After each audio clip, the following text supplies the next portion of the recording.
There is a rule in siege warfare that predates gunpowder, predates castles, predates the written word itself. It is the oldest rule, the first rule, the rule that every commander who has ever stood before a fortified position has learned or died failing to learn.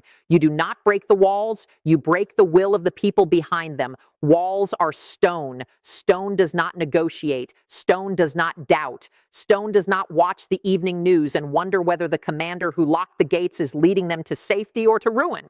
People do. People watch. People listen. People process evidence. And when the evidence contradicts what their commander has been telling them, when the proof arrives not as rumor or accusation, but as audio, as documents, as the commander's own voice saying things the commander swore he never said, the people do not need a battering ram to open the gates. They open them from the inside. At 7:47 p.m. Eastern Standard Time this evening, Mark Carney did not attack the fortress. He did not throw a single stone at its walls. He did not marshal armies or deploy weapons or escalate the military dimension of this crisis by a single degree. He walked past the walls entirely. He found a door that no one in Washington knew existed, a door called American primetime television, and he walked through it into the living rooms of 18.7 million Americans. And for 37 minutes, he spoke to them, not at them, not about them, to them, directly, clearly, with evidence in his hands and empathy in his voice and a calm so absolute that it made the screaming on Truth Social sound like what it has always been. Noise. Noise from a man locked inside a fortress of his own construction, shouting through the walls at a population that has just been handed the key. What Carney did tonight has never been done in the history of the United States. No foreign leader has ever sat on American television during prime time, presented classified audio of the American president threatening to destroy an allied nation, systematically demolished every claim the administration has made, and then, in the final minutes, looked into the camera and challenged the president to defend himself publicly.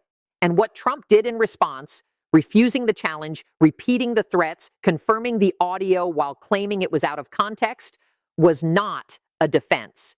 It was a confession, delivered on his own social media platform, in his own words, 30 minutes after the interview ended. The fortress is intact.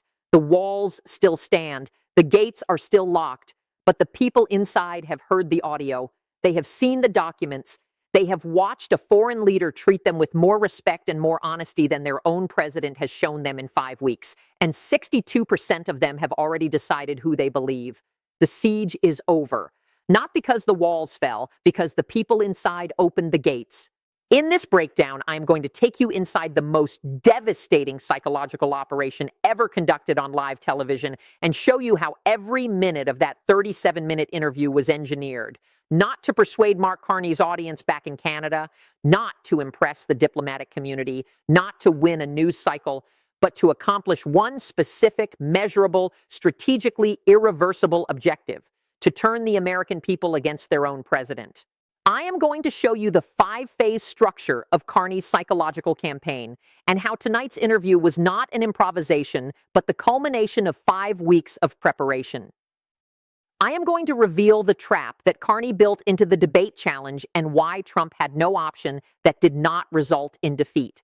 I am going to show you why the audio recording was deployed at the precise moment it was deployed and why the timing was more important than the content. I am going to give you the psychological profile that explains why Carney knew Trump would respond the way he did and why that response was the final piece of the strategy. And I am going to show you why, after tonight, the range of possible outcomes has collapsed to 2, and both of them end with Canada getting everything it demanded. Subscribe to join the community, leave a comment so we can keep the conversation going, and share this video because 18.7 million Americans watch the interview live, but the Americans who most need to understand what happened tonight, the Americans whose president lied to their faces for 5 weeks, are the ones who need to see the evidence. Share it. They deserve to know. Let me start with the architecture of what Carney built tonight, because understanding the structure is the difference between seeing a brilliant interview and recognizing a precision-engineered psychological weapon. What happened on CNN was not a conversation. It was not an interview in any conventional sense. It was a prosecution conducted on live television with the American people serving simultaneously as jury and as the target of the verdict. Every answer Carney gave was designed to accomplish one of 5 objectives. Every document he held up, every audio clip he played, every phrase he used was placed at a specific point in the sequence to build toward a specific psychological result. The result was not persuading Anderson Cooper. The result was not generating headlines. The result was shifting the allegiance of the American public away from their president and toward a foreign leader who was treating them with more honesty than their own government. That is psychological warfare. Not the crude kind, not propaganda, not disinformation, not the manipulation of facts. The sophisticated kind, the kind where every fact presented is true, every document is authentic, every recording is real, and the weapon is not deception, but the truth itself, deployed in a sequence designed to maximize its destructive impact on the target's credibility. Phase 1 was moral reframing. Carney had to establish before any evidence was presented that Canada is the defender and the United States is the aggressor. This had to happen first because everything that followed, the documents, the audio, the challenge, would be interpreted through whatever frame was established at the opening. If the frame was, Canada is being aggressive and the U.S. is defending itself, then every piece of evidence would be processed as Canadian provocation. If the frame was, Canada is defending itself against American aggression, then every piece of evidence would be processed as proof of American wrongdoing. Carney established the frame in 6 sentences. Canada did not start this crisis. We did not impose tariffs on American goods in violation of a signed trade agreement. We did not question whether American states should remain part of the United States. We did not threaten to dismantle the defense systems that protect North America. President Trump did all of those things. Canada responded to aggression. We did not initiate it. 6 sentences, each one factually unchallengeable, each one structured as a negative, we did not, followed by the positive attribution to Trump. President Trump did. The repetition creates a rhythm. The rhythm creates certainty, and the certainty creates the frame. By the time Carney finished those 6 sentences, every viewer had unconsciously accepted the moral architecture. Canada is the victim that fought back. America is the bully that started it. Everything that follows is evidence within that frame. This is not manipulation. Every fact Carney cited is true. Canada did not impose the tariffs. Canada did not question sovereignty. Canada did not threaten NORAD. Trump did all of those things. The frame is accurate, but the brilliance is in the sequencing. Most politicians would have started with policy, with tariff rates and trade balances and economic projections. Carney started with morality because morality is processed before policy. The human brain decides who is right and who is wrong before it evaluates the merits of their arguments. Carney made sure the moral decision was made first and made in Canada's favor before a single piece of evidence was introduced. Phase 2 was legal validation. After establishing the moral frame, Carney needed to prove it, not with Canadian assessments or Canadian arguments, but with neutral, authoritative, third-party rulings that no reasonable person could dismiss. He held up 2 documents, the USMCA itself, the actual trade agreement that Trump's own administration negotiated, and the Dispute Resolution Panel ruling, a unanimous decision by 5 trade law experts, 2 of whom were selected by the United States, finding that Trump's tariffs violate the agreement. These documents were not shown randomly. They were shown immediately after the moral frame was established, while the viewer's mind was still processing the question of who started the fight. The documents answered that question with legal authority. The panel ruled unanimously. Trump broke the law. The frame is not just morally accurate, it is legally confirmed. And then the line that locked the legal validation into permanent position. An international tribunal agreed with Canada's position unanimously. Unanimously, including the arbitrators the United States selected. Trump's own chosen judges ruled against him. There is no rebuttal to that. There is no spin that overcomes it. The law was broken. The court confirmed it. The moral frame is now reinforced by legal authority. Phase 3 was the revelation. This is where Carney deployed the weapon that no one, not Cooper, not the CNN production team, not the White House, knew was coming: the audio recording. Let me explain why the timing of this deployment matters more than the content of the recording itself. Because the timing was not accidental, it was engineered. Carney played the audio after the moral frame was established and after the legal validation was presented. By the time the audio played, every viewer had already accepted two things: Canada is the defender and Trump broke the law. The audio did not need to establish those facts. The audio confirmed them in Trump's own voice. If Carney had played the audio at the beginning of the interview, viewers would have processed it without context. Some would have been shocked. Others would have rationalized it. Maybe there's an explanation. Maybe it's out of context. Maybe both sides said aggressive things. The human mind, when confronted with threatening information about a leader it supports, defaults to rationalization. But by phase 3, rationalization was impossible. The viewer had already accepted the frame. The viewer had already seen the legal ruling. The viewer's mind was primed to receive the audio not as an ambiguous piece of evidence requiring interpretation, but as the final, conclusive proof of something they already believed. This is the psychology of persuasion at its most sophisticated. You do not start with your strongest evidence. You start with the frame that makes your strongest evidence irresistible. By the time the audio played, there was no psychological defense available to the viewer. The frame was set, the law was cited, and now the president's own voice confirmed everything. I will destroy the Canadian economy.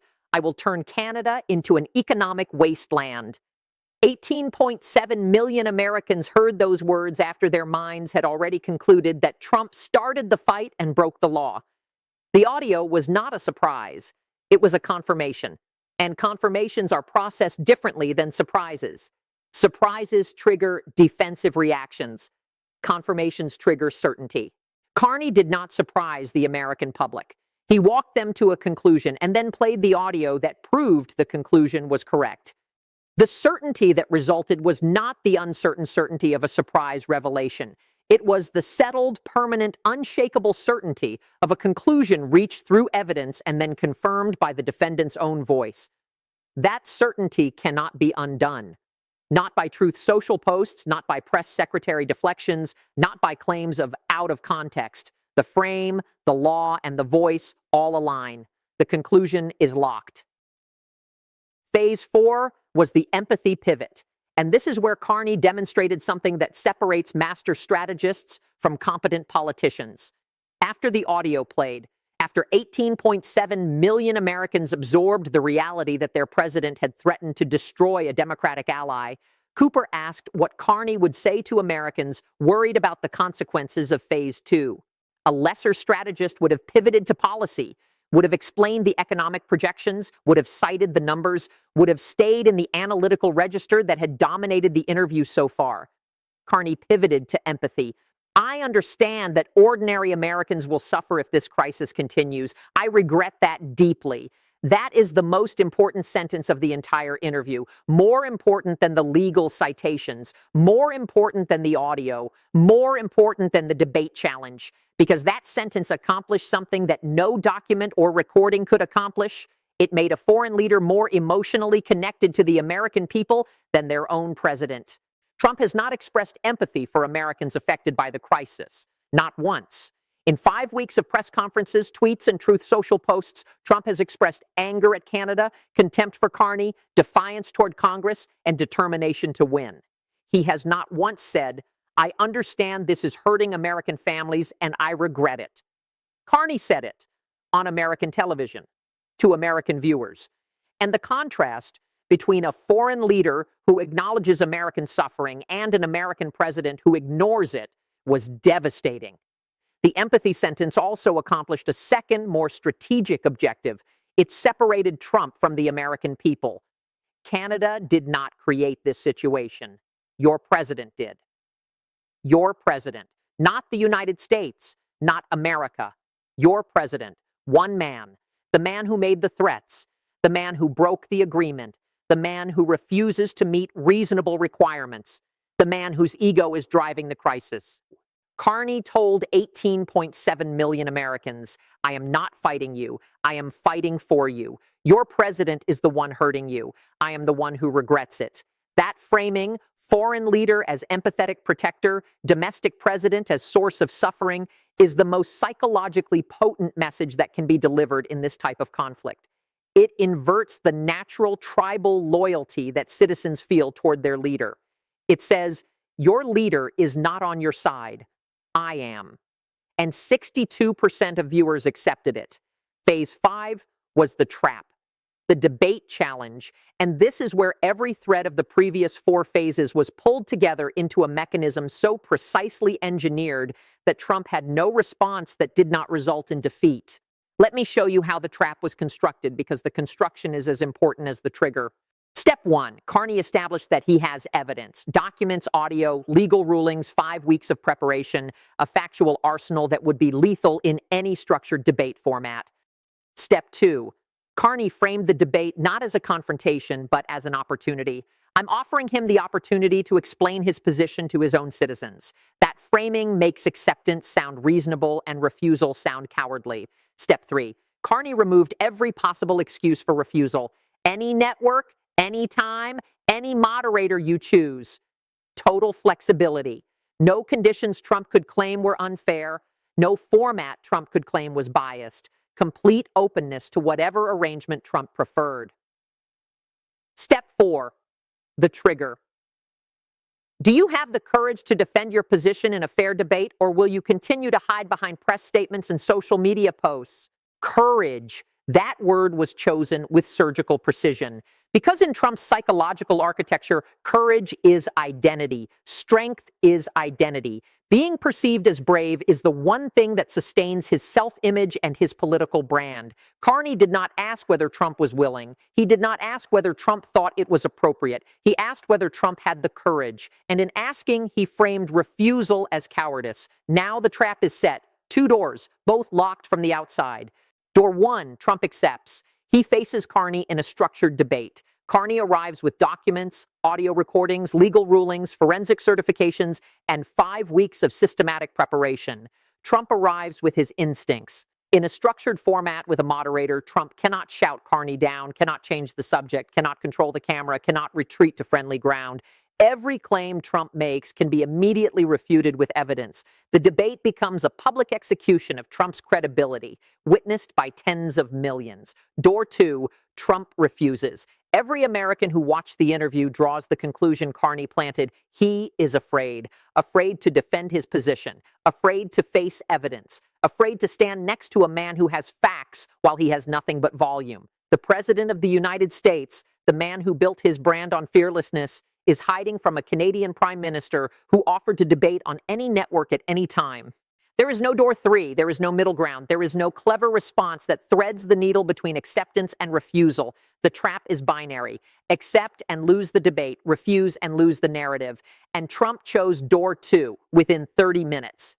Now, let me show you Trump's response, because it is the final confirmatory act of the psychological operation. The moment the target validated every element of the strategy by doing exactly what the strategist predicted.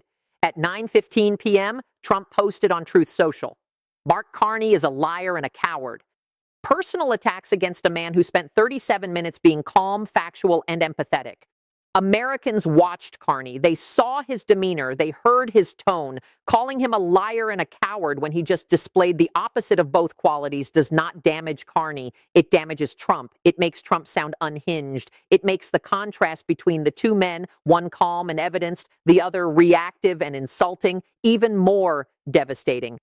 He knows what I said was taken out of context. This sentence is catastrophic because it confirms the audio is authentic. Trump is not denying he said the words. He is claiming context changes their meaning. But what context makes "I will turn Canada into an economic wasteland" acceptable? What context makes "drop all this nonsense about sovereignty" reasonable? There is no context. And by confirming the audio is real, Trump has eliminated the only defense that might have worked: denial. I will never debate a foreign leader on American TV. That's beneath the dignity of the presidency. He refused the challenge. Carney asked if Trump had the courage to show up. Trump said no. And he wrapped the refusal in dignity. a word that cannot coexist with the audio of a president threatening to destroy an allied nation. You do not get to claim dignity after the world has heard you threaten to turn a democracy into a wasteland. Canada will surrender or Canada will be destroyed. Their choice, he repeated the threat. The same night the original threat went viral, Trump said it again, in writing, on his own platform, for the entire world to screenshot and share and use as evidence. Carney's psychological prediction was perfect. He knew Trump would not accept the debate challenge because Trump cannot function in structured formats where evidence is presented and claims are checked in real time. He knew Trump would attack personally because personal attacks are Trump's default under stress. He knew Trump would confirm the audio by arguing context rather than denying authenticity because denial would contradict too many previous statements. And he knew Trump would repeat the threat because Trump psychologically cannot retreat from a position once stated publicly. Every element of Trump's response was predicted. Every element made the situation worse. Every element confirmed the narrative Carney had established during the interview. The strategist set the trap. The target walked into it. And then, with extraordinary precision, the target set the trap on fire with himself still inside. Now, let me reveal the 5-week campaign that produced tonight's result because this interview was not an isolated event. It was the final phase of a strategic operation designed from the beginning to reach this exact outcome. Week 1. Carney imposed retaliatory tariffs and financial restrictions. The message to the American public, Canada will fight back. This established that the crisis would not resolve quietly and that Americans would need to pay attention. Week 2. Carney built the Alternative Security Partnership Fund through NATO. The message, Canada can survive without American military protection. This eliminated the Canada needs us for defense argument that Trump's supporters relied on to dismiss Canadian leverage. Week 3. Carney built the 40-nation coalition and the Democratic Trade Alliance. The message, Canada is not alone. This eliminated the Canada is isolated argument and demonstrated that global opinion was aligned with Canada, not with the United States. Week 4. Carney released classified U.S. documents proving Trump's own advisors told him to surrender. The message, your own government knows you are losing. This undermined institutional trust in the administration and provided the factual foundation for the claims Carney would make on television. Week 5. Tonight. Carney went on American television, played the audio, made the case to the American people, and challenged Trump to a debate. The message, your own people know you are wrong. Each week built on the previous one. Each phase closed off one of Trump's options. Each escalation was precisely calibrated to create a cumulative effect that no single action could have produced. Week 1 closed the option of assuming Canada would not retaliate. Week 2 closed the option of using military leverage. Week 3 closed the option of isolating Canada diplomatically. Week 4 closed the option of lying about the internal assessment. Week 5 closed the option of controlling the narrative. By tonight, Trump had no retaliation that Canada cannot absorb, no military leverage that matters, no diplomatic allies who support him, no lies that have not been exposed, and no narrative that has not been demolished. 5 weeks, 5 phases, each one designed by a man who spent his career at the Bank of Canada and the Bank of England managing systemic crises, identifying vulnerabilities, building countermeasures, and executing interventions in sequence with the mechanical precision of an engineer solving an equation. Carney did not approach this crisis as a politician. He approached it as a central banker managing a currency collapse, except the currency collapsing is not the dollar or the pound. It is Donald Trump's credibility. And the intervention designed to accelerate that collapse was executed tonight on live television in front of 18.7 million witnesses. Now, let me give you the psychological profile comparison because understanding why Carney designed the trap the way he designed it requires understanding the specific psychological vulnerabilities he was targeting. Donald Trump's identity is constructed on 3 pillars: dominance, the perception that he is the strongest person in any room; infallibility, the belief that he does not make mistakes; and control, the assurance that he determines the terms of every interaction. Carney's 5-week campaign systematically attacked all 3 pillars. The tariff retaliation attacked dominance. Canada fought back, proving that dominance is not automatic and that the smaller party can inflict pain. The classified documents attacked infallibility. Trump's own advisors told him he was wrong, proving that the decision to wage this trade war was a mistake recognized by every expert in his own government. And tonight's interview attacked control. By going directly to the American people on American television, Carney bypassed every mechanism Trump uses to control information. His press office, his social media platforms, his rally audiences, his friendly media outlets. Carney spoke to Americans without any filter that Trump controls. He presented evidence without any spin that Trump's team could apply. He made his case in a format that Trump could not disrupt, could not interrupt, could not shout down. For 37 minutes, Trump had no control over what 18.7 million Americans were hearing.